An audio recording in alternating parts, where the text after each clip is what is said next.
Here we go. Muffins, coffee, animals. What else do we want? How do you do it?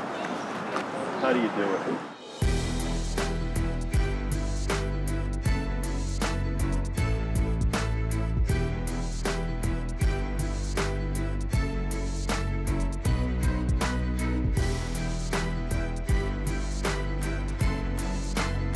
Waterfall right here. Finish strong. Push it off that back leg.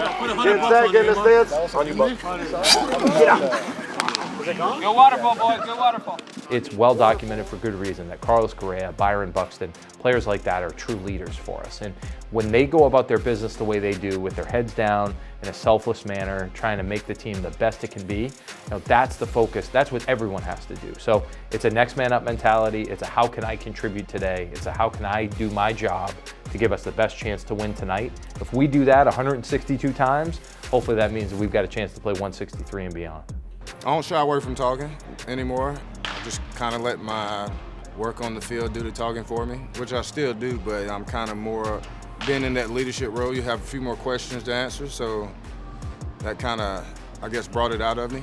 So it's one of those things where I'm just blessed and thankful to be in the position that I'm in to, I could say a few things and that could change that person's day. He's been a great leader for us. He's one of those guys that's like a silent, like I'm gonna show you guys how to do it leader. But at the same time, that speaks big volumes. And we all take pride in watching him and respect him and how he goes about his work, because he's one of the best to ever do it out in center field. And I can't wait to see what he has in store for us this year in 2025. When I got drafted, Joe Bauer was here, and just one of the things he said was it's going to be very rare by the time you get to my position for guys to stay with one team. I didn't really understand what he meant until the last couple years. You start seeing guys that you never thought of leave, and now they're on opposite teams. So it's the loyalty, the fans, the front office, everything about Minnesota, it kind of made me who I am. Buck's a special player too, and he's a special guy on and off the field, and it's fun to see him grow into that leadership role where younger players are looking to him for things. Buck has done a great job in representing this organization, and plays the game hard, and I'm excited to watch him play in a Twins uniform yet for another season, and hopefully many more to come. It's been a while. It's been 7 years since I've been in camp as a player, and to get out here and get some sunshine on your face and go out there and watch some baseball was a lot of fun. I came down here kind of with the mindset of just keeping my ears open and listening, and I've always been a student of the game and always loved to learn, and so it's been a lot of fun. I learned a lot yesterday, and like I said, if I can provide anything to help these guys and take something into the season, then that's what I'm trying to do.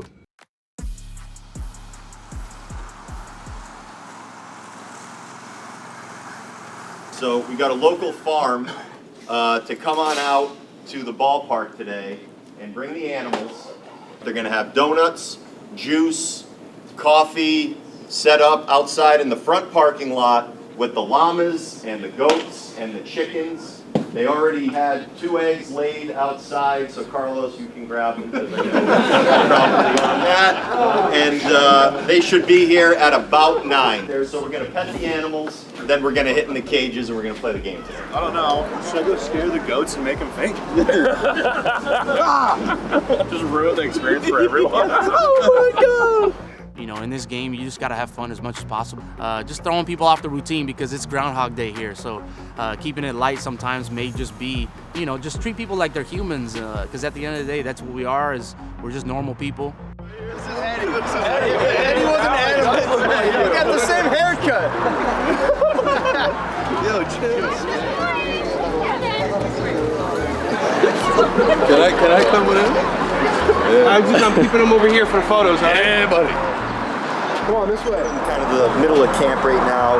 How do you find a day to do something? I guess this is the way we do it. We bring the petting zoo and bring the farm to the field. Sorry to leak on you. Yeah, he doesn't like my coffee. No, he liked it. Anything you can do outside the field, just like I was saying with the players, to get to know people a little bit better. You know, I have a relationship with most of these guys just from, you know, being with the organization in the past, but continuing to work through that is great. And you know, it's fun seeing some guys having fun and getting together and competing a little bit too. 1, 2, 3, 4, 5. 1, 2, 3, Tommy didn't get 4, picked. 5. Oh my God. We're hoping nobody gets hurt, and the likelihood of that happening extremely slim. So what we're gonna do is I'm gonna watch these old guys play, and then we're gonna see who shows up and can actually walk, function, throw batting practice, swing a fungo tomorrow, and like I feel confident in saying there's gonna be very few tomorrow.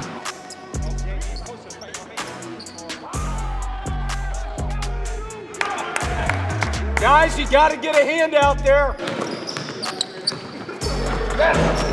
Ball fake. I wish Hank would use the glass down low. It's fun. It's fun. I'm just glad nobody got hurt.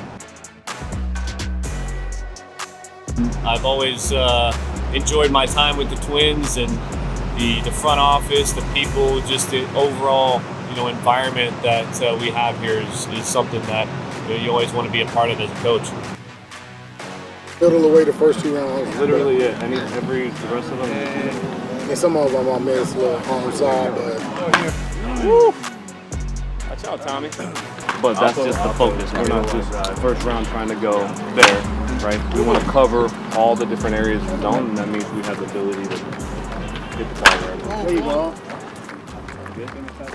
Yeah, bringing Matt Borchelti back on, you know, we knew him as our minor league coach with us, and when he left us for a major league job, we were so thrilled for him, an opportunity for him to take that next step. And over the last couple of years in Baltimore, he's established himself as one of the better hitting coaches in baseball, and we were just really fortunate to be able to get him back here. So today clearly needed a little more stability with the lower half. As soon as I would flick into that 2 strikes, it would clean up some of the inconsistency. So that might be a day-to-day feel, like, of trying to find the middle ground of, okay, if I can still do the disconnect, like I can still do the before 2 strike swing, but maybe I got to cue more legs or cue. It's amazing because it's like bringing back one of your old friends. You know, it'd be like when I went to school with a buddy in elementary, didn't see him in middle, but then he's back with me in high school. That's exactly how it feels with Borgs. You know, we're just comfortable with each other. We have fun. It's just like he's another one of the boys. But at the same time, he's grown as a coach, I've grown as a player, and for us to come together with that is exciting. And I worked with him in 22. I think that was before he got hired by the Orioles. A little bit when I was in AAA rehabbing. He's been good. You know, I got a chance for him to come to Baxter this offseason, and we got to talk and hit a little bit there. And you know, it's just that creating that bond and chemistry together that you trust each other and kind of make it a little bit easier when you're going into meetings or you trying to come up with your game plan to attack the pitch for the day. I think he was just paying a visit to everybody, and he was excited to kind of get the season rolling, and so were we. And so for him to come out, it meant a lot. That's something that's really fun as a coach, and just from an outside perspective to kind of watch players develop in their careers and kind of come into their own at the major league level. And that's what's been really great to see from some of these young guys that I had, and coming up through the ranks and coming up into the game, and really starting to come into their own and create a great profile for themselves in the major leagues. Showing up to the locker room and just seeing guys like Carlos Correa and Byron Buxton there, and wearing the same uniform as them for the first time was pretty surreal for me. Getting sent down to AAA and then coming back up to the big leagues and succeeding as a major league hitter, how did that help you? Yeah, I mean, I think it was obviously not fun at the time, but the best thing for me, just learning how to deal with that and suck more than I've ever sucked at baseball in my life. So thinking less makes hitting a lot easier. So it's an experience that I think will definitely help me going forward. I mean, him and Wallner, when they're around, it's awesome just to pick their brains a little bit about stuff. I think Joe Mauer is a little bit different hitter than me, so there's only so much I can get out of that, but maybe like approach-wise and stuff, you know, it's just cool to have him around, and it's the team I grew up wanting to play for and hopefully want to play for a long time, so it's just like childhood dream. think we're going to surprise some people. I think, you know, we can hit so many guys in this organization with this club can hit. So I think we're going to surprise some people. I think we're going to hit homers, and I think it's going to be a good year for us.